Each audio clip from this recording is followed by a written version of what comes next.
Vous écoutez le Libre Journal de la Jeunesse, dirigé par Pascal Lassalle. Émission préenregistrée le 27 juin 2020. Elle est diffusée pour la première fois sur Radio Courtoisie, samedi 18 juillet 2020, de midi à 13h30, et réalisée par Sandrine. N'oubliez pas que Radio Courtoisie est une radio culturelle associative. Afin de sauvegarder une indépendance absolue, Radio Courtoisie refuse toute ressource publicitaire. Radio Courtoisie ne vit que grâce à ses auditeurs.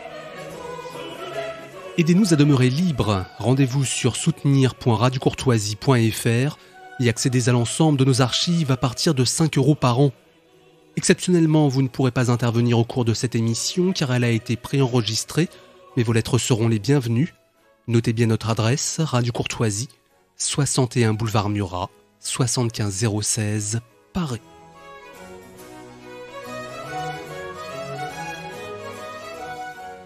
Bonjour chers auditeurs, bienvenue à l'écoute de cette nouvelle édition du Libre Journal de la Jeunesse, dirigé aujourd'hui par votre serviteur Pascal Lassalle, bien sûr, sur Radio Courtoisie, votre radio favorite. Alors aujourd'hui, je tiens tout d'abord à préciser que cette émission est préenregistrée une semaine après le solstice d'été, donc les auditeurs qui voudront se manifester à bon escient, bien sûr, je l'espère, pourront le faire par les canaux habituels.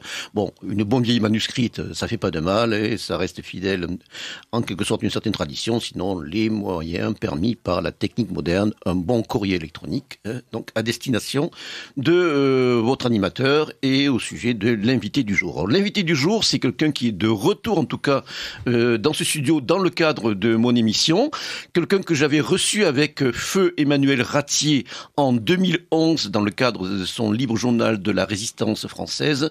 J'ai nommé un citoyen helvétique exemplaire, Piero San Giorgio. Piero, bonjour. Ciao, bonjour. Buongiorno. Merci de m'accueillir chez vous. Voilà, ben écoutez, c'est toujours un plaisir de vous recevoir, mon cher Piero. Donc vous étiez venu il y a maintenant 9 ans à l'occasion de la sortie de votre premier ouvrage qui s'intitulait, et qui s'intitule toujours d'ailleurs, Survivre à l'effondrement économique, qui a été édité à l'époque par le Retour aux Sources, par les éditions du Retour aux Sources, et qui est aujourd'hui réédité depuis peu, donc chez un nouvel éditeur, les éditions Culture et Racines, ainsi que plusieurs de vos ouvrages sur lesquels nous allons revenir. Alors vous apparaissez aujourd'hui comme un des grands spécialistes du survivalisme, en tout cas dans l'espace francophone, et même au-delà, je crois, non? Vous avez été traduit, non? Mes livres sont traduits dans une dizaine de langues aujourd'hui. Voilà, donc c'est aujourd'hui un retentissement mondial, en tout cas en ce qui concerne cette approche du survivalisme. Alors justement, je crois que il serait de bon ton de vous présenter plus largement pour le nombre de nos auditeurs qui ne vous connaîtraient pas encore, et en précisant aussi ce qui vous a mené à aborder cette question. Merci. Alors je suis citoyen suisse, effectivement, d'origine italienne. Et avant d'écrire des livres, j'ai été pendant près d'une vingtaine d'années dans les hautes technologies, dans les logiciels, cadre et puis cadre supérieur, dans le développement de sociétés de logiciels à travers notamment l'Afrique, le Moyen-Orient, l'Europe de l'Est, ce qu'on appelait les marchés émergents. Et donc j'ai, à partir de, en réalité 2005, j'ai commencé à me rendre compte qu'il y avait des tendances lourdes. Et je ne suis de loin pas le premier à avoir eu cette prise de conscience, que ces tendances lourdes d'augmentation très forte de la population, surtout dans des pays, on va dire, pauvres, cette consommation de plus en plus grande des ressources, grâce à, évidemment, à la mondialisation, ou à cause de la mondialisation. Grâce ou à cause, oui. Et effectivement, et de ce globalisme qui est en train de se mettre en place, avec des économies financiarisées fondées sur la création monétaire à base de ex nihilo, à base de rien, et donc avec des dettes colossales qui ne font qu'augmenter, nous amenait, et puis des risques de problèmes très lourds au niveau de l'écologie, au niveau de... Alors, moi, je suis pas trop sur le réchauffement climatique, mais en tout cas, dans la destruction d'écosystèmes à travers le monde, ça c'est indéniable, et que tout cela nous amène à une fragilisation du modèle qui nous permet de vivre, qui fragilise les circuits d'approvisionnement et tout ce qui nous permet d'avoir de l'eau courante, de l'électricité, de la nourriture dans les supermarchés, et que notre mode de vie postmoderne, en plus, est extrêmement anxiogène et peu durable. Et fort de cette constatation, qui a mis plusieurs années à se cristalliser dans quelques idées, je me suis mis à préparer, à côté de mon travail, que j'ai ensuite laissé pour me consacrer uniquement à l'écriture et à ma famille, eh bien, j'ai pris cette idée qui circulait déjà, qui était cette idée de base autonome durable, et j'ai commencé à travailler sur la mienne, c'est-à-dire une ferme en montagne avec mon potager, des animaux, une vie en fait beaucoup plus saine et plus proche de la nature, et traditionnelle aussi. Voilà. Alors, ce qui est intéressant, je me permets de vous couper là, à ce stade de votre propos, c'est que vous racontez notamment dans votre premier ouvrage, donc Survivre à l'effondrement économique, que vous avez vécu comme un peu une sorte de nomade italien, de par vos activités professionnelles, avant le clash d'une certaine économie,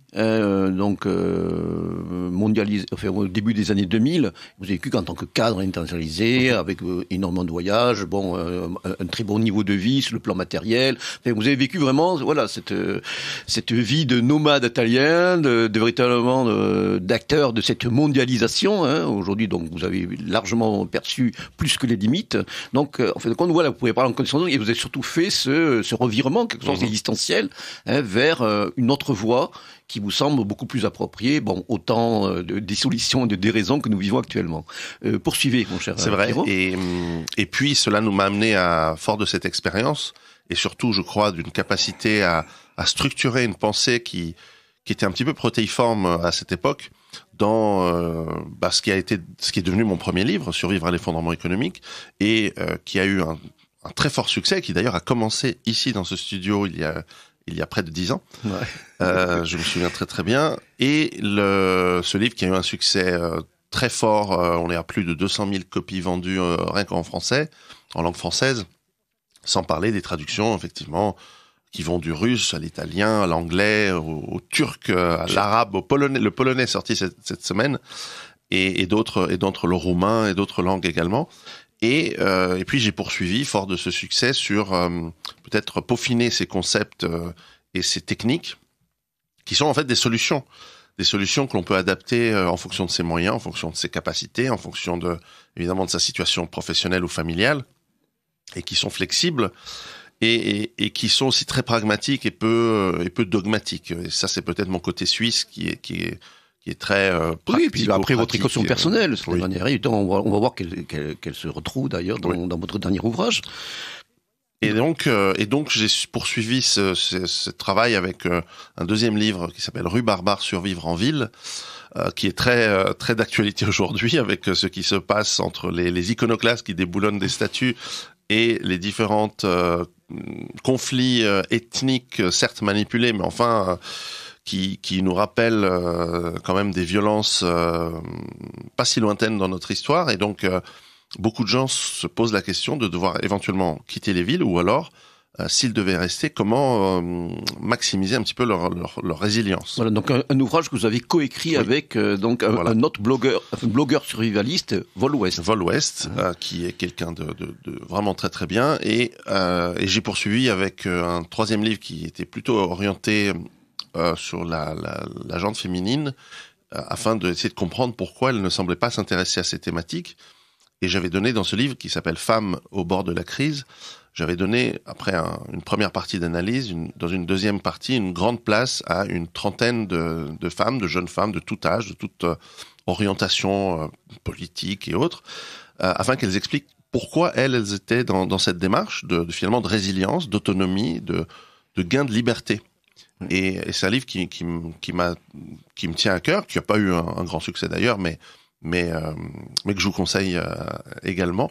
Et puis, suite à ce travail, j'avais été contacté avec un ancien responsable de la cellule des risques nucléaires, radiologiques, biologiques et chimiques du GIGN, donc ce groupe de professionnels antiterroristes extrêmement prestigieux à travers le monde, et qui m'avait proposé de coécrire avec lui un livre qui est sorti en 2016, qui s'appelle NRBC, donc voilà, sous-titré Survivre aux événements nucléaires, radiologiques, biologiques et chimiques. Donc vous l'avez coécrit avec la personne qui signe sous le pseudonyme de Chris Millennium. Voilà. Et ce livre nous apprend à nous préparer et à comprendre quels sont ces risques. Et c'est un livre qui a eu évidemment un grand retentissement, un grand succès, surtout à la suite des accidents que l'on avait prévus conceptuellement, qui était cet accident de Lubrizol à Rouen. Et puis évidemment, nous l'avons tous subi. Celui qui ne l'a pas remarqué n'était pas sur cette planète pendant cette période, évidemment, ce confinement à la suite de ce début de pandémie à partir du début de 2020. Et évidemment, ce livre est constamment en rupture de stock maintenant, tout le monde se l'arrache. Voilà, je peux préciser à ce moment de votre propos qu'il vient d'être réédité justement par les éditions Culture et Racines, ainsi que Le Rhubarbar Survivre en ville. Mmh. Et donc, comment se préparer. En fait, les gouvernements auraient mieux fait de lire ce livre quand même avant de faire n'importe quoi, et pas seulement en France. Malheureusement, vous n'êtes pas les seuls à avoir eu des amateurs et qui ont un peu improvisé, alors que les plans pour gérer une pandémie sont précis, connus. Ils sont appliqués par de nombreux pays. Ils ont été appliqués. Certains l'ont appliqué. On va y revenir bien sûr en deuxième partie de l'émission. Et donc, ce livre, évidemment, et d'ailleurs, il expliquait dans sa version originale que nous étions toujours avec ce risque de pandémie qui nous pend au nez, si je puis dire, et notamment pour des coronavirus. On l'avait mentionné textuellement. Oui, il y a eu des rapports qui ont été rédigés, notamment il y a une quinzaine d'années, que tous les décideurs ont normalement eu en main, notamment en France. Et bien sûr, on n'a pas tenu compte. Enfin bon, on y reviendra peut-être tout à l'heure. Alors, justement, vous avez aussi une actualité éditoriale, mon cher Pierrot, parce que vous êtes aventuré sur un terrain sur lequel on ne vous attendait pas forcément, le terrain romanesque, même si on va voir que c'est un terrain romanesque avec un aspect documentaire évident. Donc, vous venez de publier, justement, chez ce nouvel éditeur, ce jeune éditeur Culture et Racines, un ouvrage intitulé Giuseppe, une histoire de survie. Alors, une histoire de survie. Giuseppe, vous allez nous le dire, c'est quelqu'un qui a énormément compté pour vous. C'est sûrement une forme d'hommage aussi, à quelqu'un qui a marqué une partie de votre existence. Alors, pouvez-vous préciser pour nos auditeurs un peu la genèse de ce projet et le processus d'écriture qui a été le vôtre? Alors, Giuseppe, pour faire simple, mon grand-père, et certainement je le considérais comme mon grand-père, il n'est pas mon grand-père biologique, mais il était dans ma famille, et il est né avant la Première Guerre mondiale en Italie, et je me souviens petit qu'il me racontait un petit peu des histoires, souvent avec la sobriété de ces gens d'extraction très modeste, d'Italie du Nord. Il a été mineur dans les mines de ciment quand il était jeune. Donc dans le Piémont, je crois. Au Piémont. Piémont, voilà. Exactement. Et dans une région qui est effectivement cimentifère et qui avait à cette époque l'essor économique dû à cette industrie qui était nécessaire pour la construction de l'Italie industrielle du XXe siècle. Et il me racontait quand j'étais petit, bien sûr, les histoires de quand il était à la mine, les histoires de quand il allait au bal pour danser, où ils étaient tellement pauvres qu'il n'avait entre lui et son frère qu'une seule paire de chaussures pour sortir. Il n'avait qu'une seule paire de chaussures du dimanche pour deux, et donc ils alternaient les chaussures pour danser et pour rencontrer des jeunes femmes. Et de manière le plus élégante possible, et pas y aller avec les grosses chaussures de la mine. En tout cas, voilà, je me permets de vous interrompre. Là, la couverture montre une de ses photos, jeune, beau gosse, un petit côté Errol Flynn. Là. Totalement. On disait qu'il ressemblait à Errol Flynn. Et c'était un bel homme, effectivement, un très bon danseur. Il avait une réputation de très bon danseur. Et il me racontait aussi ses histoires pendant la guerre. Toujours avec une sobriété, une retenue et finalement en évitant les sujets terribles que sont la faim, le froid, ce qui était le lot de ces prisonniers, on en parlera. Et donc je m'étais dit il y a quelques années, mais au fond, cette difficulté, ces temps difficiles qu'il a traversés, que ont traversé bien sûr beaucoup d'Italiens à cette époque, mais pas que d'Italiens, finalement tous les Européens. Voilà, des millions de personnes, que ce soit des prisonniers, des travailleurs forcés, etc. Exactement, et on pourrait ajouter l'Asie. Voilà. À cette époque, eh bien, au fond, c'est peut-être à la source de ce qui m'a amené à réfléchir à comment est-ce qu'on peut traverser des temps difficiles aujourd'hui. Temps difficiles qui me semblent être certains. Et s'il y a une dizaine d'années, on pouvait encore douter de mes prévisions, qui étaient des tendances, évidemment. Aujourd'hui, je vois par le retour et par la quantité de gens qui me contactent et qui souhaitent acquérir évidemment les livres, mais surtout aussi avoir mon avis sur sur la continuation de ces tendances, je vois que l'immense majorité de la population commence à craindre, alors avec des variantes selon les sensibilités, mais qui commence à craindre un changement radical du mode de vie, et pas pour le meilleur et pas pour le plus pacifique. Et particulièrement dans des pays comme la France, particulièrement comme des pays comme le Royaume-Uni, et on le voit aujourd'hui. La Belgique, les États-Unis également. C'est ce qui était très surprenant de voir une révolution bolchevique en marche dans ce pays. Alors on verra jusqu'où elle marche, mais en tout cas, il y a des images qu'on n'imaginait pas il y a une dizaine d'années.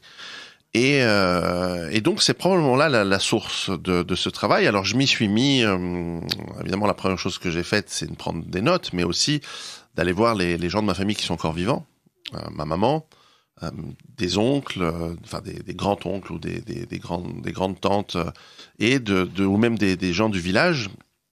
Et puis bien sûr, parce que c'est incomplet, je suis allé en Allemagne voir les archives, parce qu'on en parlera, il a évidemment comme 1 million d'Italiens internés par les Allemands en 1943, finis dans des camps en Allemagne, des camps de prisonniers, mais les Italiens n'étaient pas des prisonniers de guerre. Ils n'avaient pas le statut, voilà, prisonniers de guerre. Donc ils n'étaient pas couverts par la Convention de Genève, et la Croix-Rouge, les colis de la Croix-Rouge, etc. Enfin, vous le racontez, vous n'allez peut-être y revenir. Oui. Et donc je suis allé dans les archives allemandes qui m'ont accueilli très, très chaleureusement, très gentiment, et qui ont des archives impressionnantes et très précises de qui a été où et comment. Et donc j'ai essayé de combler par des recherches historiques et puis aussi par ma connaissance de l'histoire, qui est une histoire fascinante de cette époque. Et par exemple, je me souviens très bien que mon grand-père me disait, bon là, il a été libéré par l'armée rouge, pas loin de Dresde, en 1945. Et il plaisantait en disant, c'était même pas une plaisanterie, il en était très content. Il disait, voilà, j'ai promis aux soldats de l'armée rouge que j'allais toujours voter communiste pour les remercier de m'avoir libéré des camps. Et c'est vrai qu'il avait toujours voté communiste en Italie.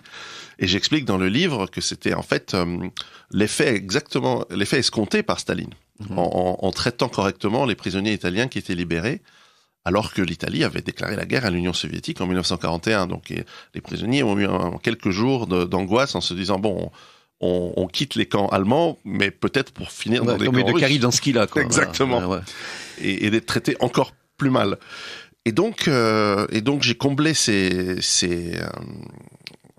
lacunes évidentes de la mémoire. On sait très bien que la mémoire est quelque chose de très difficile à cerner précisément. Et je les ai comblés par des recherches historiques et qui permettent aussi de donner le contexte de l'histoire, puisque au fond, cette histoire qui est racontée à la première personne, c'est celle d'un homme humble, d'un homme d'une classe sociale qui commence tout en bas de l'échelle sociale en Italie. Les parents de Giuseppe étaient des fermiers sans terre, c'était des ouvriers agricoles, donc vraiment le statut le plus bas qu'on peut avoir dans un pays comme l'Italie du début du XXe siècle. Et il ne pouvait pas comprendre les tenants et les aboutissants des événements qu'il avait traversés. Je tiens à préciser à ce stade-là aussi, pareil, de notre entretien, mon cher Pierrot, à des ses auditeurs, que j'ai vraiment été frappé très positivement par ces aspects justement documentaires, de ces descriptions. Et on est vraiment, ça me rappelait des films italiens qui décrivaient ce mode de vie, mieux que le 1900 du marxiste Bertolucci. Je pense à un film que vous connaissez peut-être, L'Arbre au sabot, de Ermanno Olmi, et qui décrit la vie des paysans de Bergame, la région de Bergame, les Bergamasques. Ouais. Donc, je crois à la fin 19e, ou peut-être début 20e, là ça m'échappe, je crois que c'est plutôt fin 19e. Et là, véritablement, on a vraiment une description des travaux les jours, de cette classe de paysans, donc du nord de l'Italie. Et j'insiste auprès notamment des plus jeunes auditeurs pour justement s'imprégner, en fin de compte, d'une époque qui n'existe plus, mais d'un mode de vie, qui mérite quand même d'être connu, ne serait-ce pour en tirer des enseignements, si on compare avec aujourd'hui, les modes de vie de nos sociétés postmodernes en déshérence, C'est vrai. Et donc, par exemple, lorsqu'en 1919-1920, il y a les émeutes des socialistes et des communistes en Italie, mon grand-père, je me souviens qu'il me racontait l'histoire des milices socialistes et communistes qui allaient chez les propriétaires terriens et qui demandaient aux ouvriers de faire grève et de ne plus s'occuper, par exemple, des vaches.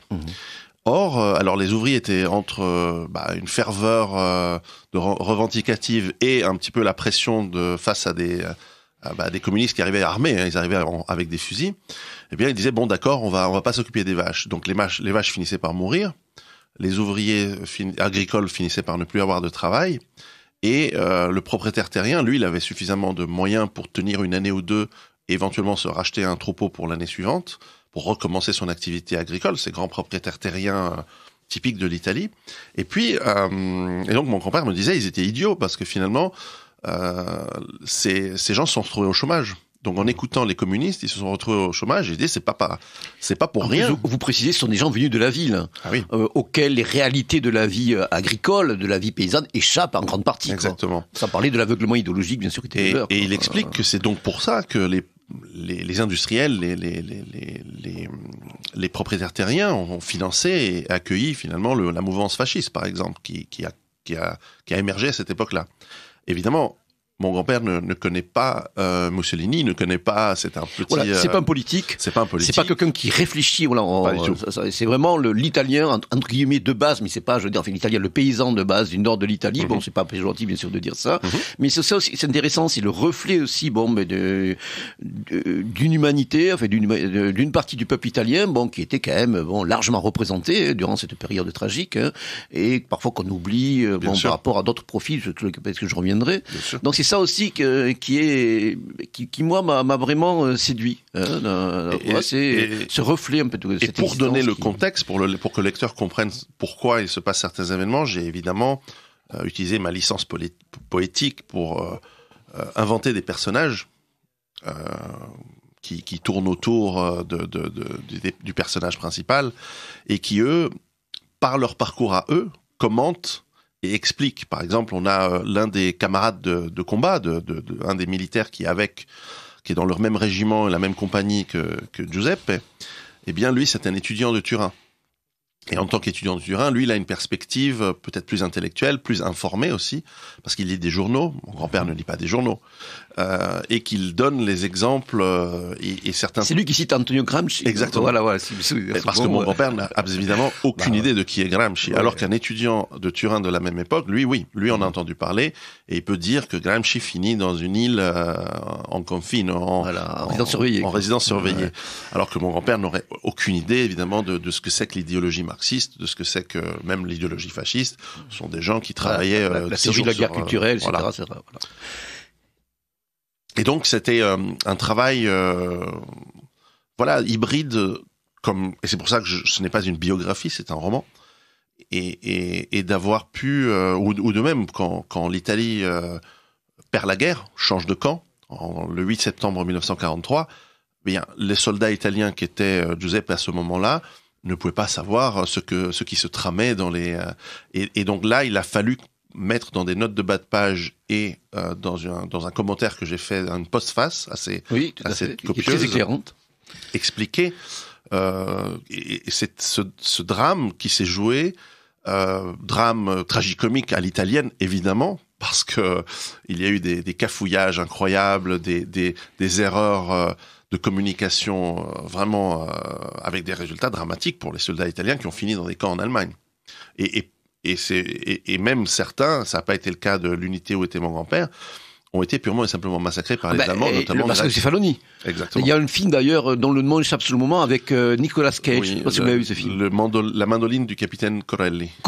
Capitaine Corelli, que j'avais vu il y a quelque temps et qui raconte ces événements. C'est pas mal fait, je trouve. Effectivement, ça. Et puis Méditerraneo, un film italien de l'auteur dont le metteur en scène m'échappe, où on montre les massacres des officiers systématique dans les unités qui ont osé résister aux forces allemandes. Et surtout, ces commandants italiens qui sont retrouvés considérés comme des traîtres, comme des faux frères, avec un retournement brutal, de perspective d'alliance. Et en plus, sans ordre de leur état-major, où l'état-major leur dit l'armistice a été signé, défendez-vous contre toute agression, mais le message n'était pas très clair. Et puis surtout, lorsque des unités italiennes sont ont été infiltrés par des unités, enfin infiltrés de manière logique à l'époque, par des unités allemandes, plus mobiles, plus aguerries, plus efficaces. Oui, vous le racontez lors justement de son séjour en Grèce, avec voilà, les unités de montagne, et puis bon, beaucoup plus aguerries, comme vous dites, avec des sous-officiers beaucoup plus professionnels, de meilleur matériel. Enfin bon, ça c'était Oui, vous avez bien mis en avant, je trouve, ces réalités historiques. Oui. Hein. Vous faites un rappel d'ailleurs aussi du contexte particulier de l'Italie, Oui. Que moi personnellement je connais un peu, parce que bon, j'ai quand même travaillé depuis presque 2 décennies sur le sujet, mais à destination des plus jeunes lecteurs, je crois que c'est vraiment c'est bien vu. Et puis surtout, voilà, compte comment justement cet aventurisme, on va dire, politique de Mussolini, complètement déphasé par rapport aux réalités, notamment les réalités de l'armée italienne qui n'était pas prête du tout. Bon, et le peuple italien aussi n'était pas prêt, à faire la guerre à tout l'espace méditerranéen, par exemple. Ils sont engagés. Bon, mais comment c'était vécu par votre grand-père qui, bon, n'était pas aussi non plus, n'était pas quelqu'un qui était engagé. Voilà, c'est pas quelqu'un qui avait une conscience politique, qui avait un idéalisme politique, comme d'autres ont pu l'avoir. D'ailleurs, je peux rappeler à ce sujet que dans le cadre de cette même émission avec Emmanuel Ratti, nous avions reçu quelqu'un qui avait fait notre choix. Et c'est pour ça que bon, ces visions, ces profils se complètent. On avait reçu un ancien Mauro, c'est-à-dire un membre de la Decima Mas, l'unité d'élite donc du prince Giunovello Borghese, qui a combattu donc pendant la période de la Révolution sociale. Et lui était un fils d'immigrés italiens. Il faut savoir qu'il y a un certain nombre d'immigrés italiens qui ont tout quitté.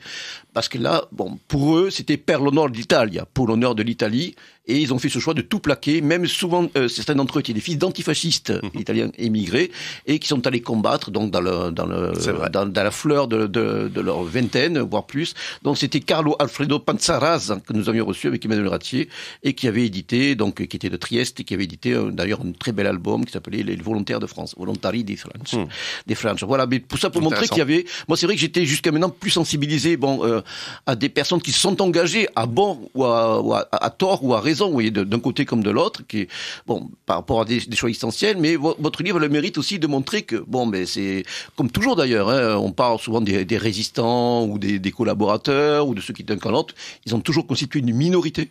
Oui. Pour le meilleur, pour le pire, et que bon, une majorité des gens ordinaires, voilà, et c'est pas, je vous dis, une fois de plus dépréciatif de le dire. Bon, je veux pas dire subi, mais en tout cas ils ont fait un choix. Vous présentez justement ce choix, ce refus de s'engager de la part de Giuseppe, notamment lorsqu'on vient lui proposer à 2 reprises de gagner les rangs des nouvelles unités créées dans le cadre de la République sociale italienne, donc l'État qui a été mis en place au nord de l'Italie avec un Mussolini, bon, qui avait fini par être libéré du Gran Sasso. Vous dites que lui, il considère comme une part de liberté de ne pas s'engager et de ne pas cautionner à la fois de continuer dans cette logique aventuriste où justement l'Italie a subi un désastre et puis aussi par rapport au traitement que les Allemands réservaient aux Italiens, la manière dont ils les percevaient. C'est ça qui est intéressant. Je trouve qu'il y a ce côté nuancé qui apporte aussi une autre vision d'une réalité qui a quand même été dominante parmi vous le cachez pas, parmi tous ceux qui ont été internés. Bon, une minorité sont partis, ont fait le choix de combattre, mais bon, voilà, chacun par rapport, je crois, à son parcours, à ses options, à ce que son personnel faisait ce choix. Donc ce choix aussi, voilà, certains l'ont fait pour défendre une certaine idée qu'ils avaient de l'honneur de leur pays, même si, bon, après on peut critiquer bien sûr la pertinence de leur choix, etc. Et d'ailleurs, statistiquement, et je l'explique effectivement dans cette scène, dans un de ces chapitres du livre, il n'y a qu'un un très faible pourcentage de ces prisonniers italiens, enfin de ces internés italiens en Allemagne, qui ont fait le choix alors que c'était un choix de facilité, puisqu'ils allaient retrouver une forme d'honneur de combattant. Ils allaient retrouver de la nourriture, une formation et surtout de retourner au pays. Eh bien, la majorité, près de 90%, ont refusé de faire ce choix. Et ça semble illogique, mais je pense avoir montré par justement la simplicité du raisonnement qui était raison de... En fait, je crois qu'ils en avaient marre Non, mais surtout, vous le précisez à un moment, Giuseppe, comme sûrement un grand nombre de ses camarades d'infortune, avait perçu aussi qu'ils allaient s'impliquer dans une guerre civile. Ouais. D'abord contre les forces italiennes co-belligérantes, donc les unités rééquipées par les Britanniques, et puis surtout après contre les partisans.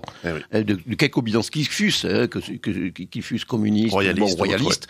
Voilà, ils conscient que, bon, et on sait très bien ce qu'il en est des guerres civiles, on pourrait y revenir, bon, c'est les plus atroces, les plus sauvages. Je mentionne à la fin du livre, évidemment, lorsque finalement il rentre chez lui, où contrairement à d'autres endroits où la pleurniche a été rendue possible, eh bien sa famille et ses amis lui ont dit bon écoute, on sait que tu as été en Allemagne, c'est sûrement été très dur, mais en fait on s'en fiche un peu, on a un pays à reconstruire, donc nous aussi on a souffert, donc on va pas en parler. Il n'y a pas eu d'épanchoir, d'émotions et on a retroussé les manches très vite et on a recommencé à travailler d'abord en enlevant déblayant les ruines et puis ensuite en essayant de servir un petit peu l'occupant américain et puis de reconstruire leur pays qui est devenu la République italienne bien sûr et la masse des gens se sont mis au boulot et ça contrairement à du devoir de mémoire ou des choses comme ça, l'Italie a un peu passé l'éponge, même l'aspect antifasciste, on voit bien après-guerre, alors je m'arrête en 1945 dans ce livre, même l'aspect antifasciste finalement après-guerre n'est qu'une mascarade d'anciens fascistes qui ont tourné la veste ou d'opportunistes, et que finalement la plupart des gens se sont simplement mis au travail et on peut politiser la vie italienne.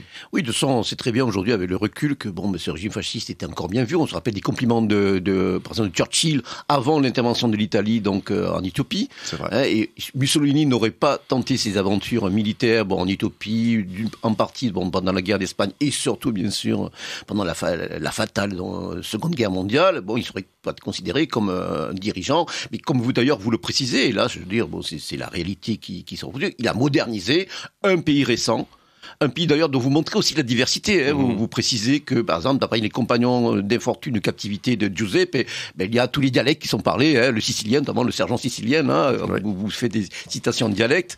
On a du mal des fois aussi à réaliser cette diversité de l'Italie, et qu'en fait de compte, l'italien standard a été très peu parlé. Encore aujourd'hui, il est bien sûr l'apanage des médias, de la langue de communication, de la politique, de l'économie, etc. Mais moi, qui suis allé, je suis fatigué, fréquemment en Italie, il y a des variétés dialectales, bien sûr. Le dialecte lombard, les Napolitains, les Bergamasques. Je décris une petite scène où un instructeur bergamasque essaye de faire comprendre à la nouvelle recrue napolitaine comment exécuter un mouvement tactique dans l'unité, et ils n'ont aucun moyen de se comprendre. Je crois qu'on voit le dialecte napolitain. Moi, je suis un amateur d'une série qui s'appelle Gomorrah, qui est l'adaptation du film. Et là, ils parlent tous en dialecte napolitain, d'ailleurs, des sonorités très particulières. Ouais. Des tonalités, à la fois catalane, espagnole, latine, arabe. Donc c'est pas du tout l'accent italien chantant, classique, quoi. Donc, et les Bergamasques, c'est des peuples de montagne du Nord qui ont un accent aussi très particulier, très difficile à comprendre, même pour les Italiens aujourd'hui. Et donc, il y a cette... et tout ça dans une certaine bonne humeur. Ce n'est pas les tranchées en 1917 où on abat les gens qui ne comprennent pas les ordres. Ça reste un peu la commedia quand même. Et mais malgré tout, ça coûtera cher à l'Italie d'avoir une armée mal préparée, mal entraînée, mal équipée, avec certes du courage, comme tous les soldats. C'est étonnant. Là, on va peut-être pas insister outre mesure sur cet aspect, mais c'est vrai la myopie de Mussolini. Alors que c'est donc quelqu'un qui est d'une grande intelligence, d'une culture, et là, on a l'impression que l'exercice du pouvoir l'a éloigné de certaines réalités, notamment sur à la fois une partie de la mentalité profonde du peuple. Un autre de mes grands-pères, alors pas Giuseppe, mais un autre de mes grands-pères me disait que à cette époque, on lui montrait toujours lorsque Mussolini se baladait à travers l'Italie, mon grand-père me disait en rigolant, on lui montrait toujours les escadrilles avec les avions les plus modernes, alors qu'en fait, c'était toujours les mêmes avions qui passaient d'une escadrille à l'autre pour donner l'impression que l'Italie était un pays moderne, ou en tout cas plus moderne qu'il ne l'était. Non, c'est vrai que là, ça a été, c'était vraiment une tragédie partagée. En tout cas, oui, une petite question qui me vient juste à l'esprit. Vous parliez tout à l'heure de personnages inventés. Durant son retour, donc à pied, du sud de l'Allemagne, du sud de la Saxe jusqu'en Italie, Giuseppe rencontre un combattant allemand, un jeune combattant de la FNSS qui s'était constitué en unité Werwolf, donc c'est-à-dire un loup-garou. Qu'on voyait comme loup-garou, qu'on voyait comme ultime résistant, ultime réduit. Ce personnage était réel ou inventé? Alors ce personnage, il a rencontré, il m'a raconté beaucoup d'Allemands, notamment Kurt, notamment Hans, pardon, le gardien dans l'usine, puisqu'il a été forcé à travailler dans les usines de moteurs pour les camions Auto Union. Voilà, sous les bombardements d'ailleurs des Alliés. Et d'ailleurs, vous faites des descriptions du bombardement de Dresde, de la feu bombardement de Dresde, qui est toujours un crime de guerre, avéré, même si bien sûr les vainqueurs n'ont pas tout forcément le même traitement que des centaines de milliers de morts civils volontairement massacrés comme ça par les bombes. Et effectivement, c'est vrai, il me racontait qu'il avait traversé une vraie Dresde en ruine. Il m'a pas parlé de ce que je décris dans le livre. Oui, voilà. Il y a le fameux ouvrage de David Irving, qui est presque l'ouvrage définitif sur le sujet. Et c'est vrai que j'ai voulu amener des dialogues, parce que autant le gardien de la prison, ce fameux Hans, il baragouinait parce que mon grand-père a appris à parler un petit peu allemand à force, et ils échangeaient des commentaires entre. Parce que faut bien se rendre compte que dans ces usines, il y a des moments de pause. Et puis, les gardiens savent très bien que ces gens ne vont pas s'échapper pour aller où? Ils sont dans l'est de l'Allemagne, et en pleine guerre, ils ne vont on parle pas la langue, on a évidemment avait marqué dessus, interné, militaire, italien, enfin bon, et donc, il y avait c'est pas la vache et le prisonnier, mais en même temps presque, c'est-à-dire qu'au moment où ils allaient partir où, ces pauvres gens.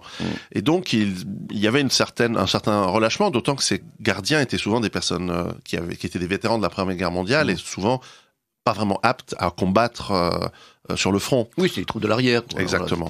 Et donc je l'ai fait rencontrer en revanche un combattant plus jeune. Et d'ailleurs il y a un paragraphe qui me plaît beaucoup dans ce livre où ces prisonniers italiens sont amenés pour fuir l'avancée des troupes anglo-américaines d'un côté ou russes de l'autre. Ils sont baladés d'un camp à l'autre vers la fin, vers dans l'hiver 1945.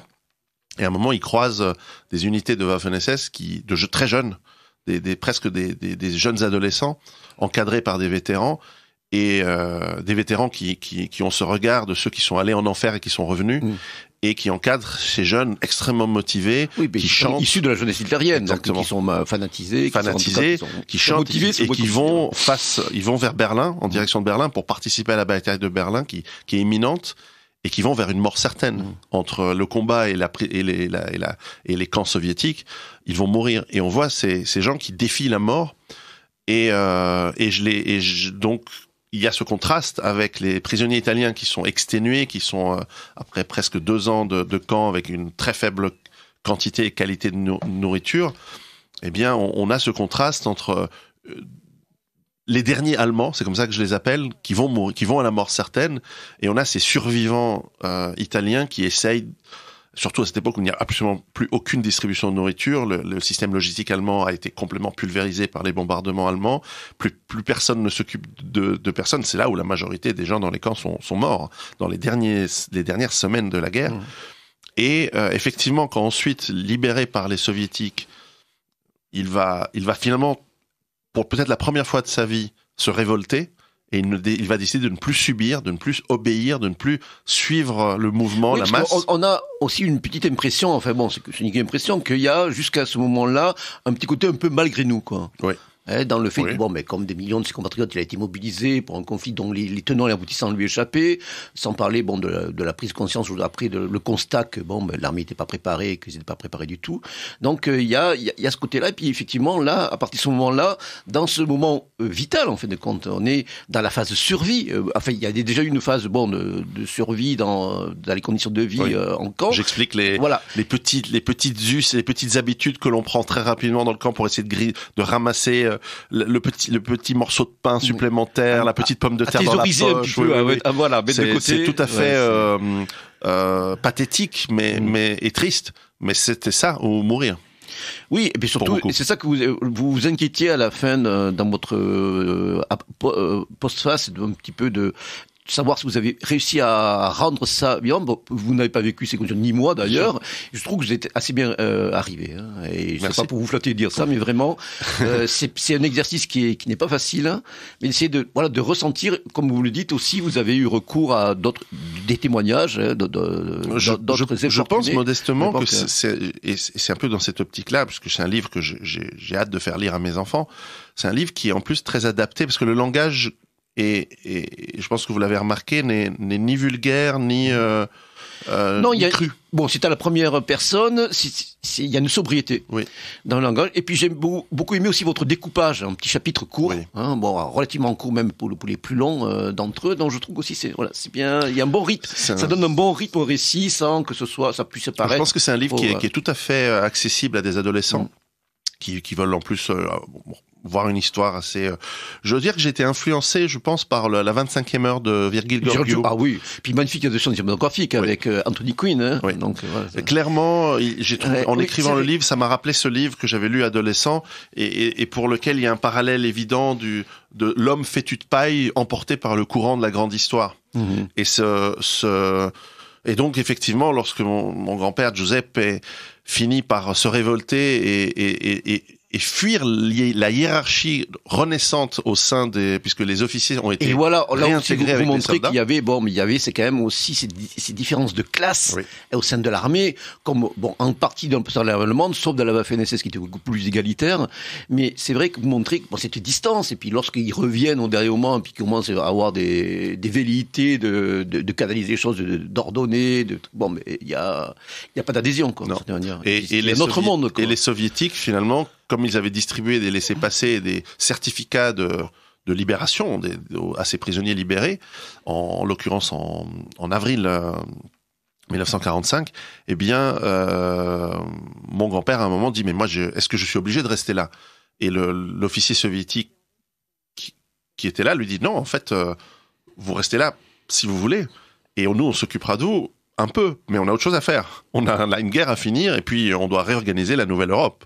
Donc, c'est vraiment aussi bien d'autres, c'est que vous montrez pareil là la complexité de la nature humaine, parce que si vous ne cachez pas que c'est soviétique aussi, le soldat qui vient, notamment un des soldats qui donne à manger à Giuseppe, c'est peut-être celui qui quelques heures avant a violé sauvagement une femme allemande ou a commis aussi des exactions. Dont on sait ce qu'elles ont été de la part de l'armée soviétique, donc en Allemagne en particulier. Oui, une période très très triste. Voilà, de montrer qu'en fait de compte, on échappe à toute vision simplificatrice, réductrice, et effectivement, c'est pour ça que je l'ai fait rencontrer. C'est parce que je me suis rendu compte dans ce livre que finalement j'ai pu montrer, le point de vue de la plupart des camps, si on veut. Il y a clairement, même les Français sont représentés puisque ce sont les rois du marché noir dans les camps. Puisqu'il rencontre Français à la fin. Il rencontre Français qu'il avait dans son camp. Et mon grand-père parlait un petit peu français. En Piémont, c'était facile. C'est une langue le dialecte, le patois piémontais ressemble au français et est très similaire. Je le parle encore d'ailleurs. Il rencontre des Français, des Tchèques, des Polonais, évidemment les gardiens allemands, etc. Et chacun donne un petit peu son point de vue de la situation. Et les seuls qui donnaient pas leur point de vue, c'était vraiment l'aspect nazi, l'aspect national-socialiste. Mm-hmm. Et je me suis creusé un peu la tête en disant comment est-ce que je peux quand même donner la parole et d'avoir le point de vue, et le lecteur jugera du point de vue. Et donc je l'ai fait rencontrer, ce qui est une histoire fictive, mais qui est plausible. Puisque dans cette partie des Sudètes, ce qui est aujourd'hui la République tchèque, eh bien, il y a quand même des millions d'Allemands qui ont été chassés.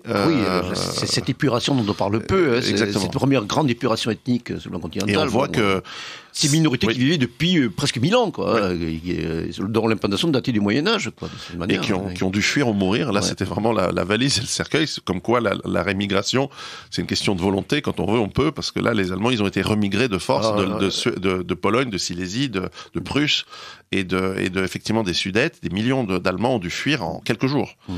Et j'ai décrit quelques-unes de ces colonnes de réfugiés qui sont en plus dévalisées par les soviétiques, puisque tout bien matériel de l'Europe, du Mitteleuropa, est un luxe pour le soldat soviétique qui n'a pas de montre, qui n'a pas accès à ce luxe, ce qui pour lui est un luxe. Et donc je lui ai fait rencontrer pendant un des chapitres un combattant des Waffen-SS qui évidemment a essayé de défendre par des actions d'arrière-garde, par lui et quelques autres de ses camarades, a essayé de défendre ces civils allemands.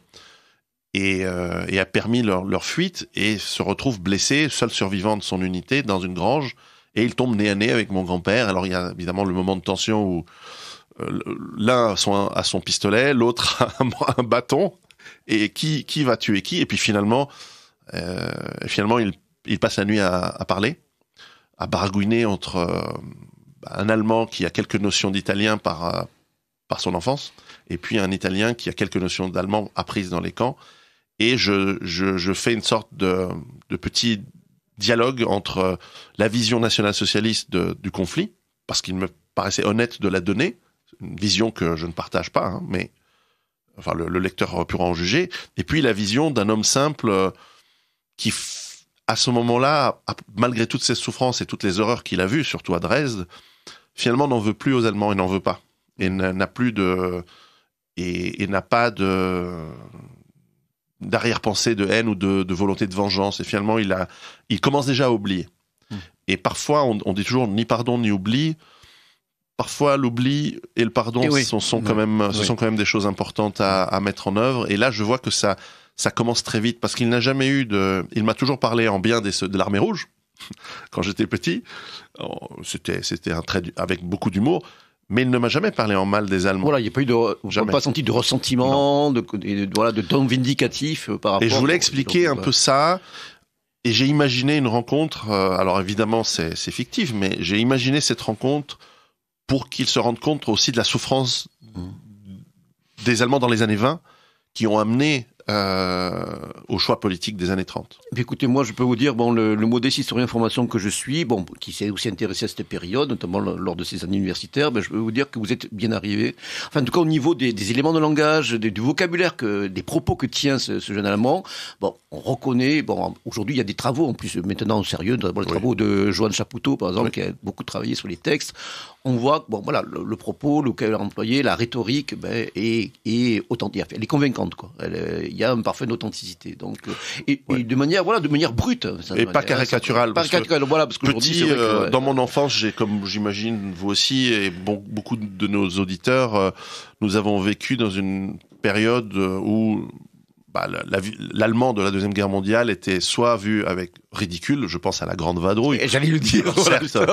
Certes, grand film. Grand film populaire. Que mes enfants adorent. C'est pareil. Mais qui est tourné en ridicule. Bon, certes, et c'est de bonne guerre, hein, c'est très bien. Ou alors, qui montre l'allemand, et y compris évidemment, y compris le national-socialiste, comme des brutes sadiques permanentes. Voilà. Or, la réalité, elle est bien plus complexe. Alors, je vais pas aller sur la liste de Schindler. Enfin, et les deux, tout a existé évidemment. Et l'histoire, elle est factuelle. Et on a des cas, je veux dire, qui peut nier l'atroce traitement des Sonderkommando en Russie, par exemple. Personne ne peut nier cette indicible horreur de destruction du peuple russe. Voilà, et qui surtout, le tragique, c'est que dans l'esprit de ceux qu'ils ont perpétré, il y avait une imparable logique, quoi. Même une logique de survie, justement. Exactement. Pour eux, c'était une question de survie. Alors, cette survie, elle a été criminogène, de tous côtés, mais de leur part en particulier, sans parler des autres. Et ça, vous arrivez à l'esquisser. En tout cas, dans l'avenir. Donc, c'est pour ça que on va terminer, je pense, votre propos, notre entretien sur cet ouvrage. Mais je dis, c'est plus qu'un roman. C'est un roman document, de cette manière. Et comme vous le dites d'ailleurs, vous bouclez un peu. La boucle est bouclée pour vous dans cet aspect survie, c'est-à-dire dans cette dimension survie où on retrouve j'allais conclure également là-dessus en vous disant que finalement le livre a plusieurs dimensions de lecture. On peut le voir d'un point de vue historique comme on l'a mentionné, mais il y a aussi cet élément de survie au quotidien, la petite cuillère autour du cou au cas où on trouve une soupe par hasard, chose impossible évidemment, mais potentiellement imaginés par les prisonniers et pour ne pas se faire voler leur équipement, leur équipement fruste. Et puis on a cet inventaire permanent de ce que l'on a sur soi, si on doit tout d'un coup effectivement marcher pendant une journée, les chaussures qu'on rafistole avec des morceaux de fil de fer, essayer de trouver. Oui, à un moment où vous faites un inventaire, voilà, vous faites un inventaire fictif de ce que voilà, qu'est-ce que j'ai pour me permettre d'entamer un périple à pied de plusieurs milliers de kilomètres, dans comment un pays ne pas troublé. gaspiller les allumettes lorsqu'on doit aller faire du feu. Avoir de quoi trafiquer des cigarettes, de quoi les échanger pour faire du troc. On a aussi cet aspect de survie et finalement cette fuite, si on veut, dans l'action de survie comme moyen de lutter contre la mort qui guette, mais aussi contre l'angoisse de l'inconnu que sera demain. Et ça, effectivement, la boucle est un peu bouclée. Et je ne crois pas que je ferai des romans de ce type à l'avenir. Je ferai d'autres romans. J'ai d'autres idées pour des romans, mais qui seront plus dans. Vous avez déjà futur. esquissé des petits scénarios dans votre premier ouvrage de survie, etc. Qui venaient bien compléter votre propos plus théorique de cette manière. Donc effectivement, vous avez du potentiel, je pense, pour aller en tout cas, merci. Compléter d'ailleurs Laurent Berton. On me rappelle d'ailleurs d'une rencontre que vous avez fait avec lui, qui avait écrit lui Guérilla. Mais bon, moi j'ai beaucoup moins aimé le deuxième surtout. Enfin, même je l'ai pas lu en entier. Alors, je reviens un petit peu sur... Alors, je précise également, moi je suis très sensible, les auditeurs fidèles le savent, je suis un grand bibliomane devant l'éternel, je suis aussi très sensible à la forme, à l'objet en elle-même. Mais là, le gérant de votre éditeur, en fin de compte, a vraiment fait du beau boulot. Il y a une ou deux photos absolument introuvables dans ce livre, qui sont très rares, les photos des prisonniers italiens en Allemagne. Ouais. Il y en a une ou deux qui sont assez uniques. En tout cas, voilà, c'est un bel ouvrage, beau pelliculage, belle typographie, des photos donc insérées dans le corps du texte, bien reproduites. Donc c'est à la fois un bel objet et puis surtout bien sûr dans le contenu dont nous parlait. Donc vraiment que je recommande à nos éditeurs, notamment aux plus jeunes, en particulier aux plus jeunes, parce qu'à la fois c'est une page d'histoire, puis aussi surtout c'est une mise en situation d'un homme ordinaire dans des circonstances extraordinaires, de cette manière. Donc je rappelle le titre de votre ouvrage, Piero San Giorgio, Giuseppe, une histoire de survie, aux éditions Culture et Racines, donc pour la modique somme de 20 €, qui est un tarif raisonnable, on va le dire, pour le truc.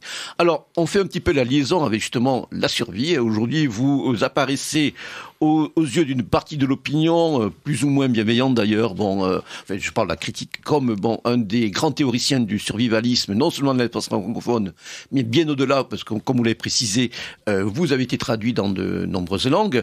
Petite anecdote d'ailleurs, pour préparer cette émission, je le précisais en off, mais bon, je vais en faire profiter aux auditeurs. J'ai visionné hier un film québécois qui vient de sortir, qui s'appelle Jusqu'au déclin, un film d'un certain Patrice Laliberté, donc qui décrit, c'est une sorte de thriller dans les espaces forestiers des Laurentides ou du Labrador, axé justement sur l'idée d'un stage de survivalisme qui va mal tourner, et on cite le concept de base autonome durable. Et je suis pas loin de penser que les scénaristes ou le réalisateur, ont eu connaissance pour la préparation de ce film, notamment la première partie où on voit justement les fondamentaux du survivalisme dans la formation qui est prodiguée donc aux stagiaires. Je suis pas loin de penser qu'il a dû vous lire. C'est possible, tout comme m'ont lu les scénaristes de la série sur une forme d'effondrement qui est passé sur Canal+. Ah oui, moi j'ai pas trop aimé. J'avoue que moi je trouvais ça un peu bancal, mais effectivement, ils se sont inspirés. Aujourd'hui, je crois que vous êtes devenu, d'une certaine manière, relativement incontournable sur cette thématique. Alors justement, cette thématique, elle rejoint l'actualité prévalente. On a fait allusion en début d'émission, c'est-à-dire la crise sanitaire mondiale que nous vivons. Vous êtes exprimé à plusieurs reprises sur les réseaux sociaux, par le canal de vidéo, ce que vous faites de manière régulière. Je précise également que vous êtes aussi un conférencier régulier depuis plusieurs années. Alors, comment pourriez-nous faire un petit peu une sorte de bilan avec on commence à avoir un petit peu de recul. Nous vivons une situation de déconfinement, plus ou moins bien pensée, mais en tout cas, nous respirons un petit peu, nous sommes un peu plus libres que nous l'étions avec ces renoncements qui nous ont été imposés et que nous avons en général bien accepté, sauf certaines zones, on va dire, de notre territoire aujourd'hui éclaté, cet archipel français qui a été bien décrit. Donc, mon cher Pierrot, aujourd'hui, bon, là, en ce jour, nous sommes fin juin, quelle serait, globalement, votre analyse de ces événements, au niveau, bien sûr, de la gestion qui a été celle de nombreux gouvernements, vous aussi par rapport à ce que vous avez pu anticiper, comment vous, à la fois, vous l'avez vécu, et après, comment, vous analysez aujourd'hui, les perspectives qui s'offrent à nous, à la suite de cet événement exceptionnel quand même. C'est vrai que tout s'accélère et beaucoup avaient tiré la sonnette d'alarme déjà il y a des décennies.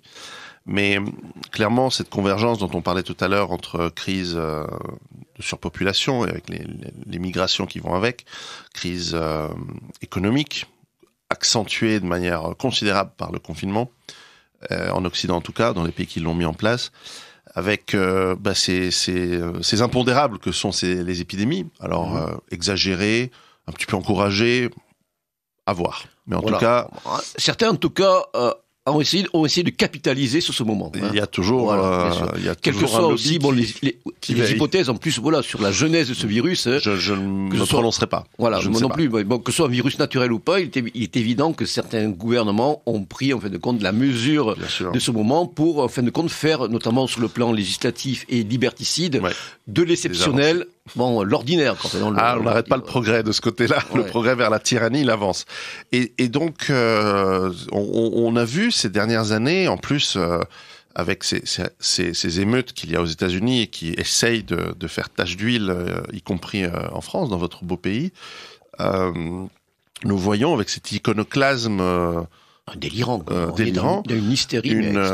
Quelque chose qui d'ailleurs me rappelle, on va faire une toute petite parenthèse historique, mais enfin, qui me rappelle Kristallnacht de 1938, où finalement un certain pouvoir se dévoile à la population en cassant à l'époque les vitrines, mais aujourd'hui...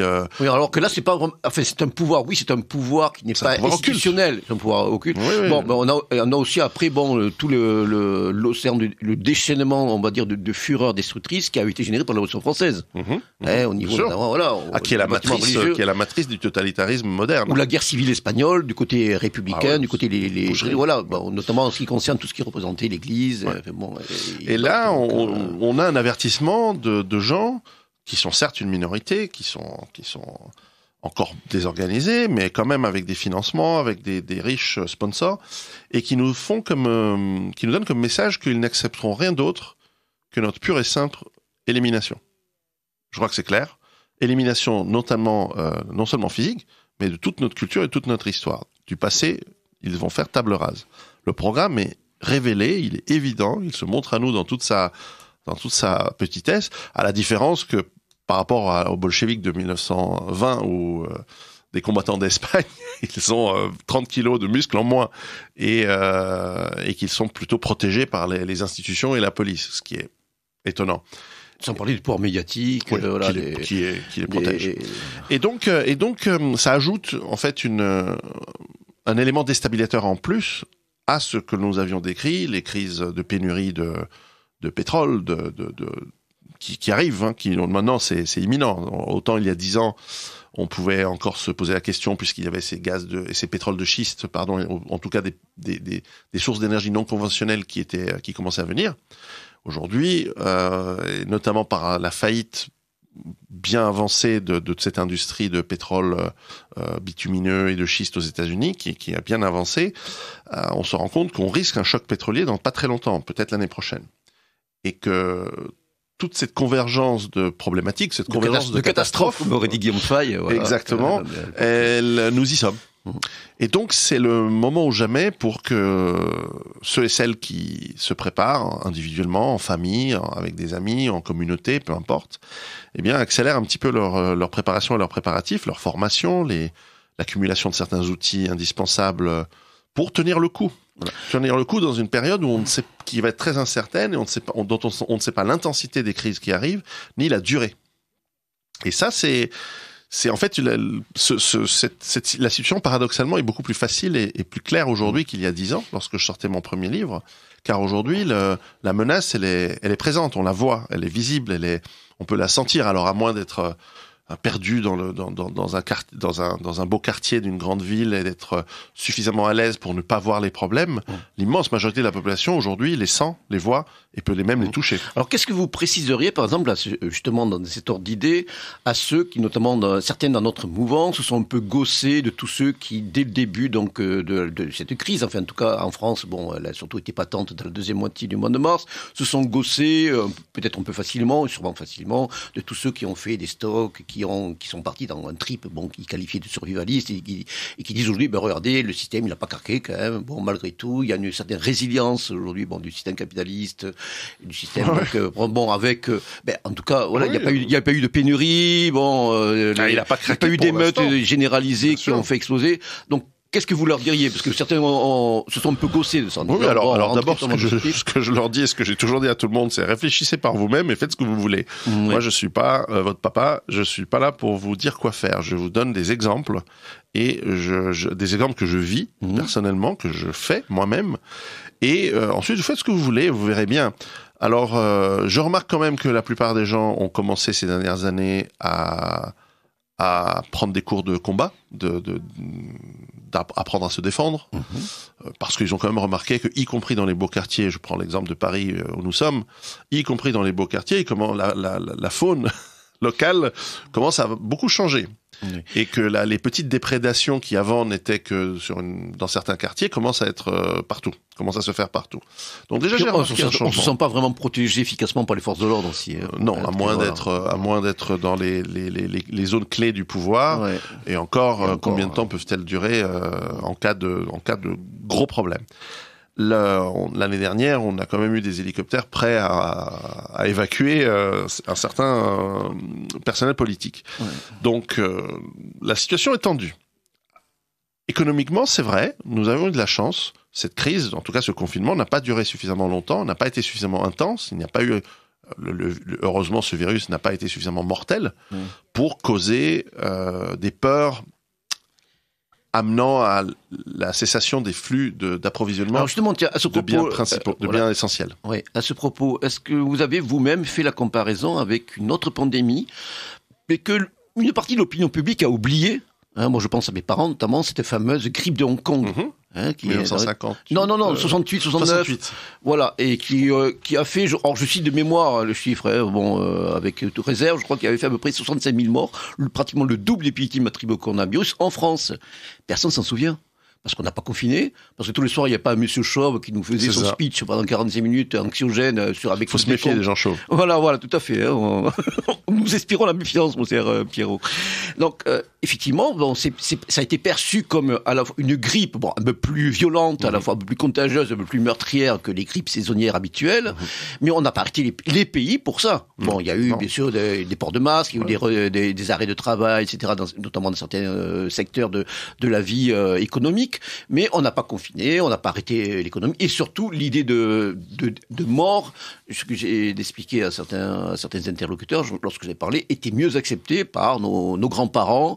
Bon, la présence de la mort et le fait que voilà, papé il a 85 ans, il est diabétique, il est des fragiles du cœur, mais il va y passer parce que voilà, c'est tragique, on est triste, on l'enterre, le corbillard passe à travers les rues de la petite ville. Et voilà, c'était presque dans la normalité, dans certaines fatalités, mais qui fait partie aussi du cycle de la vie et de la mort. Donc c'est vrai qu'on compare la réaction de la majorité des pays touchés par cette grippe de Hong Kong, beaucoup plus meurtrière et beaucoup plus létale avec le Covid. Bon, c'est pour ça aussi qu'on a changé d'époque.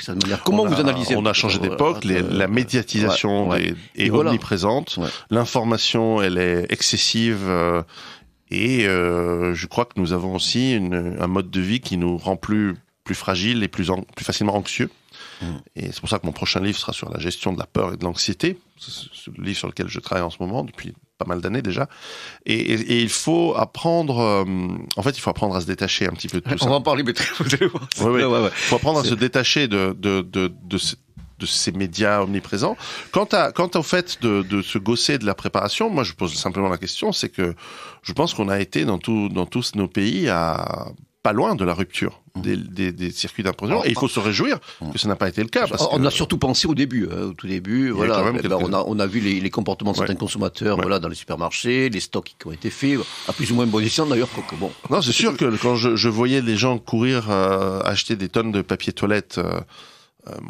Moi, je les ai déjà à la maison, les tonnes de papier toilette pour tenir un bon moment. Et puis, au pire, on n'en a pas besoin. Mais c'est vrai que moi, je suis allé acheter des oranges et du citron pour avoir de la vitamine C pour toute la famille. Vous le dites d'ailleurs dans vos vidéos. Et voilà, donc heureusement, ce virus n'a pas été si dangereux. Moi-même, je l'ai attrapé et toute ma famille l'a attrapé. On a tous eu une demi-journée de fièvre. Et on a développé nos anticorps. J'ai un certificat médical avec moi d'ailleurs ici qui montre que j'ai mes anticorps et que... c'est toujours utile dans certains pays, surtout en ce moment là. Voilà, si jamais vous êtes bien abrégé. Bon, moi j'en sais rien. En tout cas, je n'ai pas développé aucun type de symptômes. On voit quand même que la moyenne des décès sont des personnes, en grande majorité, sont des personnes très âgées. Donc c'est un peu comme la canicule. Parfois, certaines maladies, elles accélèrent de 6 mois la mort naturelle de quelqu'un.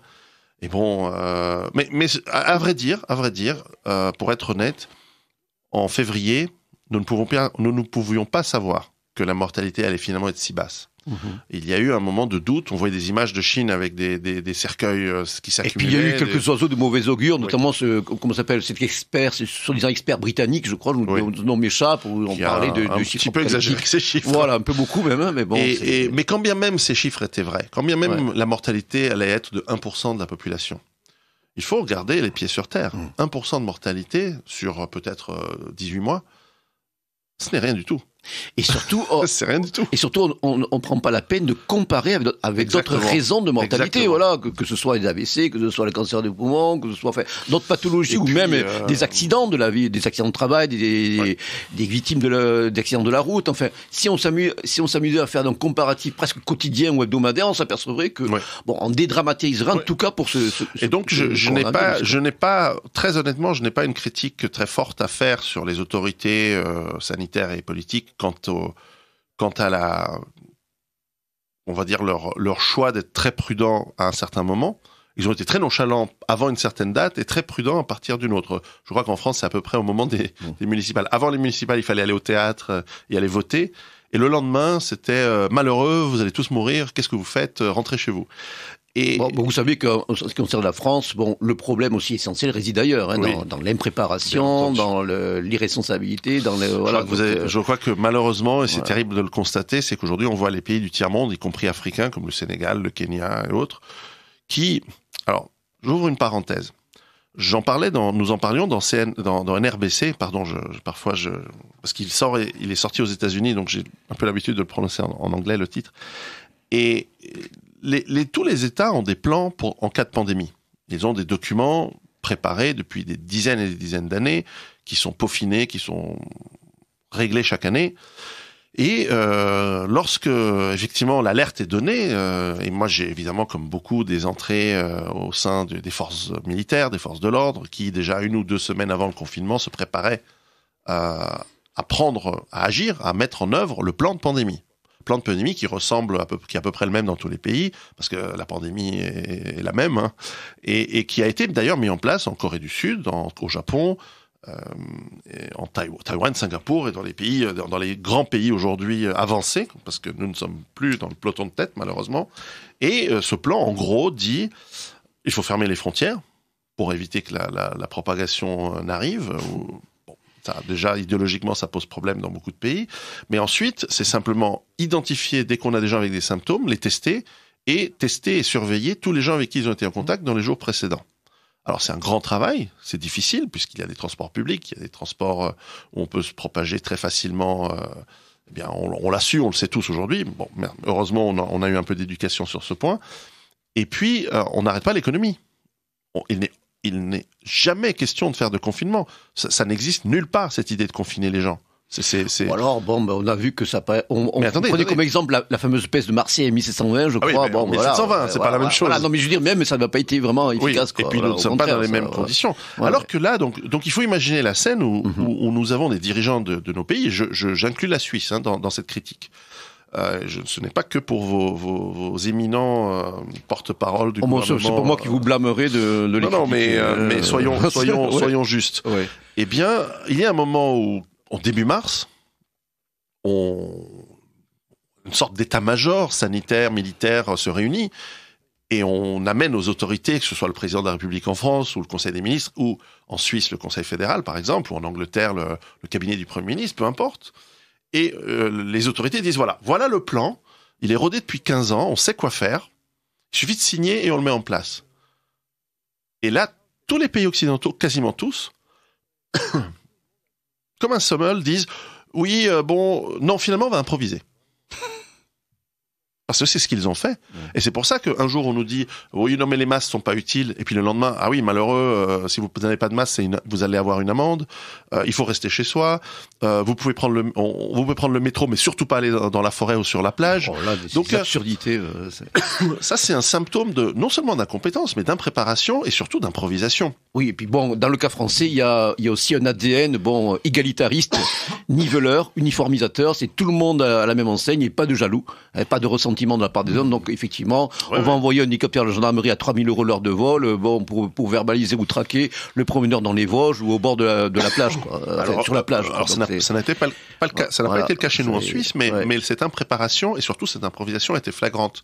Et donc, ce qui est effrayant, si je puis dire, c'est que ça montre que il y a eu quelqu'un qui a dû téléphoner, quelque chose, ou une organisation qui a dû téléphoner à tous ces chefs d'État simultanément, à peu près à cette période, et qui a dû dire non, mais les plans, on va pas les parce qu'on a mieux, il y a mieux. Alors est-ce que c'était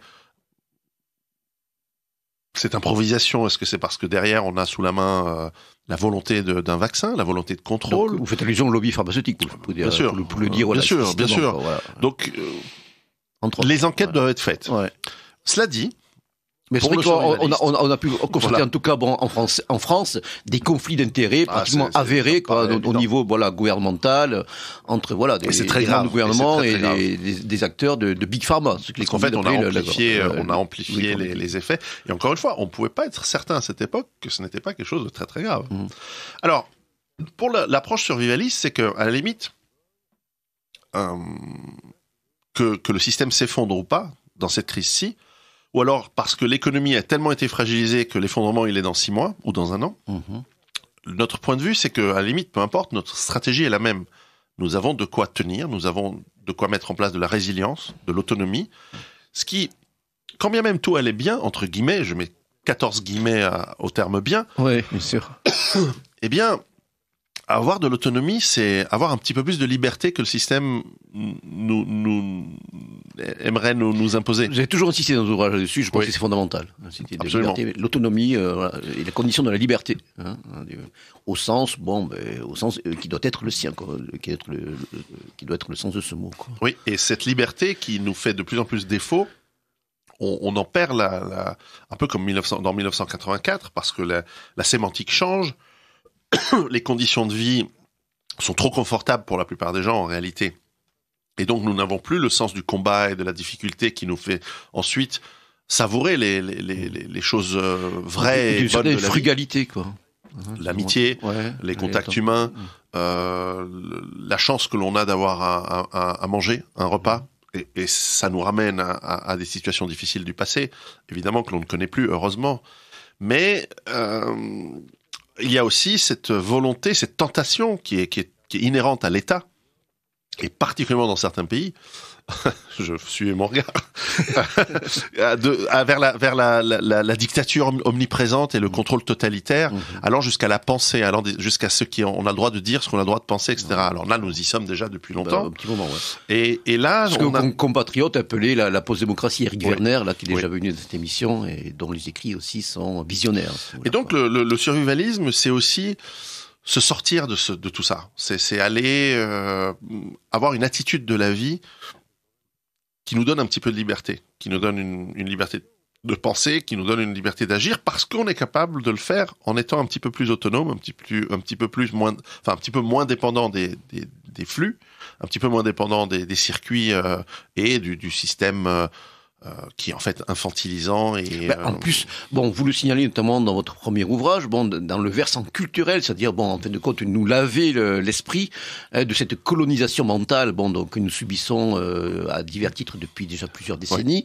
Mais ça correspond à l'éthique de l'homme européen, de ce que nous avons toujours été, et nous devons tenter soit de rester, soit de redevenir. Dans une vision régénératrice, c'est-à-dire le libre arbitre, la capacité, cette notion vraiment de liberté qui est inhérente à notre vision du monde la plus immémoriale de cette manière. Donc on se relie en fin de compte à ça aussi. C'est le versant enracinement en quelque sorte et culturel voire spirituel de la démarche survivaliste en fin de compte qui rejoint les fondamentaux. Tout à fait, et c'est pour ça que l'on voit que le surréalisme est très, on va dire. Il a un écho assez fort dans les mondes européens, beaucoup moins en Asie et dans d'autres pays. Il en est même pas question puisque les gens sont encore dans la survie quotidienne pour beaucoup de peuples. Mais on voit que il y a cette farouche volonté fondamentale de liberté chez l'homme européen et c'est peut-être pour ça qu'il est la cible prioritaire de ceux qui voudraient le remplacer par des petits potentats à l'oriental. À la Moyenne-Orientale, il y a cette farouche volonté de se retrouver maître de son destin, libre de sa destinée, libre, même si la liberté, au fond, n'est qu'une illusion, mais enfin, de gagner par son travail. Le travail rend libre, justement, sa liberté. Alors, ce qui est intéressant aussi, c'est que par rapport à certains détracteurs qui ont parfois, qualifié le survivalisme de sorte de social-darwinisme, de la guerre de tous contre tous, etc., vous insistez toujours sur la nécessité de maintenir un lien clanique et communautaire. En fin de compte, on ne peut pas être tout seul, même si c'est vrai que durant ces périodes, les plus bas instincts de l'humanité vont s'exprimer. Et d'ailleurs, on a pu le voir, au niveau des États, pendant cette crise, c'est du chacun pour soi, je te pique tes masques, etc. Alors, c'est étonnant d'ailleurs que si au niveau des États, effectivement, on a vu la jungle. En revanche, et ça, il faut l'admettre quand c'est vrai, c'est que peut-être parce que cette crise n'a pas été si profonde que ça, elle est très importante et elle aura des impacts économiques. On se reverra pour en parler dans quelques mois, dans une année. Mais au niveau des individus, on a vu quand même des élans de solidarité assez importants. Et j'ai été surpris agréablement, y compris à travers des communautés qui d'habitude se regardent en chien de faïence.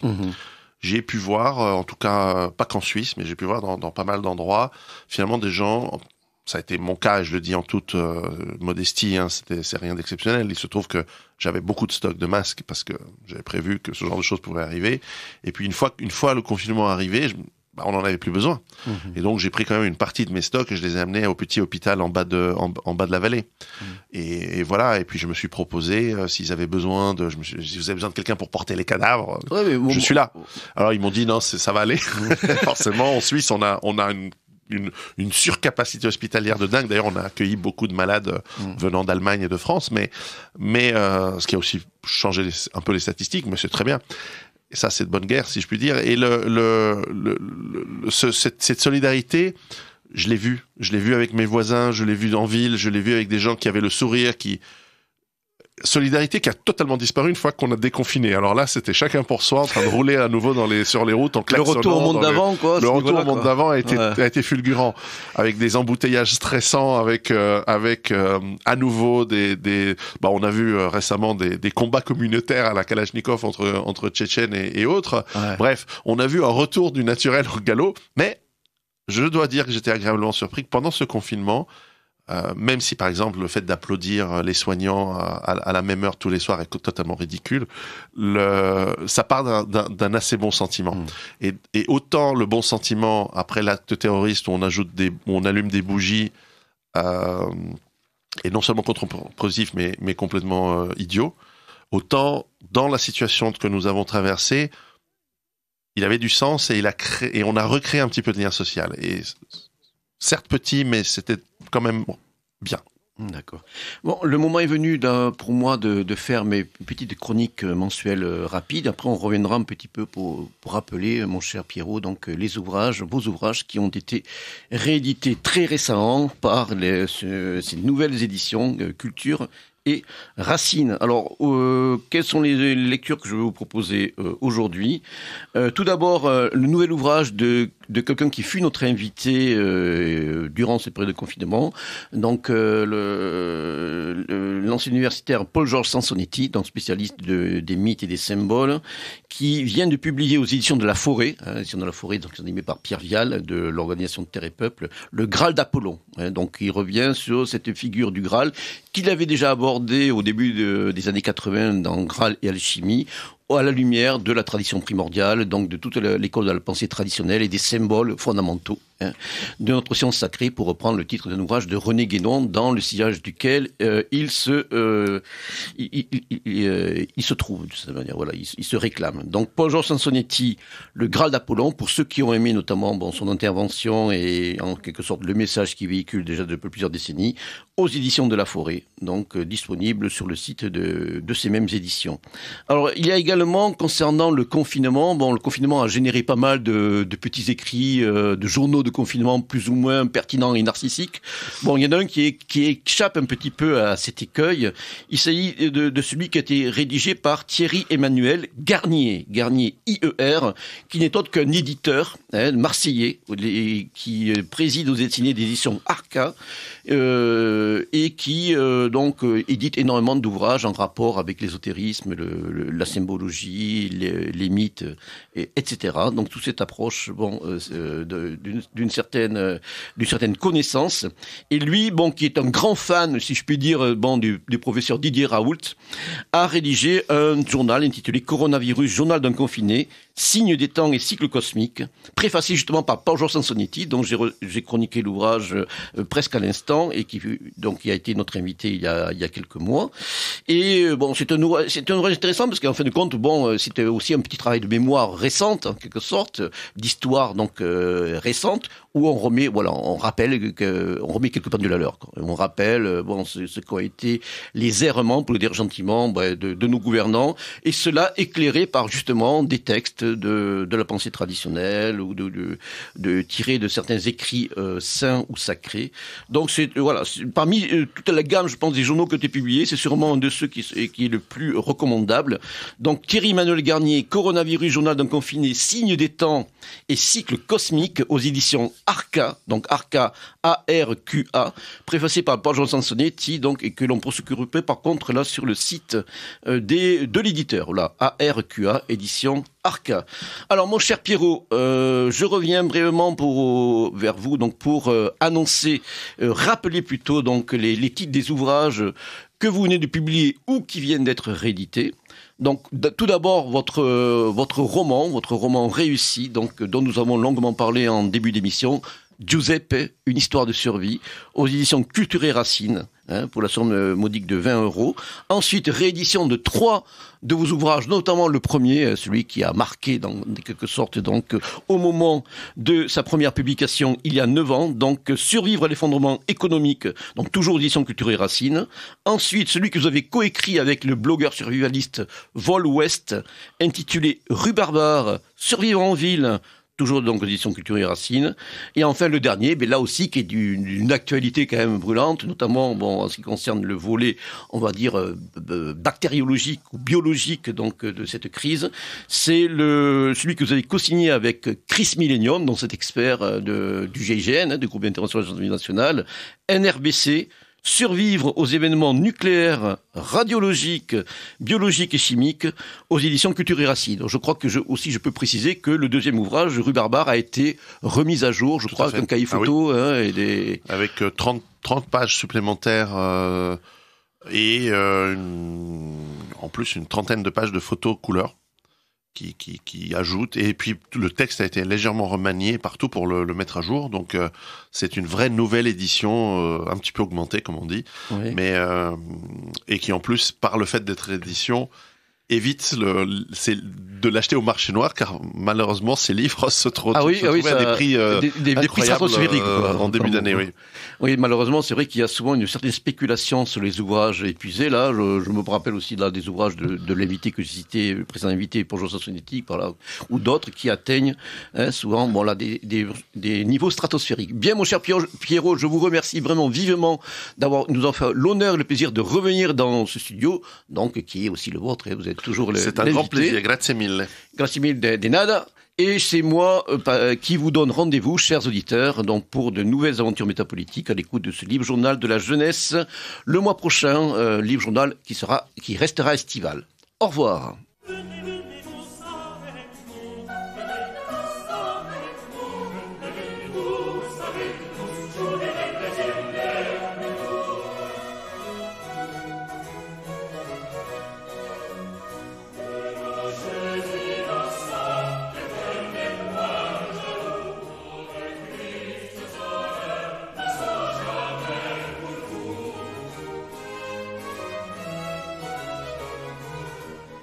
Vous venez d'entendre le libre journal de la jeunesse dirigé par Pascal Lassalle. Émission préenregistrée le 27 juin 2020. Elle est diffusée pour la première fois sur Radio Courtoisie samedi 18 juillet 2020 de midi à 13h30 et réalisée par Sandrine. N'oubliez pas que Radio Courtoisie est une radio culturelle associative. Afin de sauvegarder une indépendance absolue, Radio Courtoisie refuse toute ressource publicitaire. Radio Courtoisie ne vit que grâce à ses auditeurs. Aidez-nous à demeurer libres. Rendez-vous sur soutenir.radiocourtoisie.fr et accédez à l'ensemble de nos archives à partir de 5 € par an. Si vous le désirez, nous pouvons vous faire parvenir un enregistrement de ce libre journal. Commandez le CD-ROM pour le prix franc de port de 9 € ou 6 € seulement si vous êtes adhérent de notre association. Je vous rappelle notre adresse, Radio Courtoisie, 61 boulevard Murat, 75 016, Paris.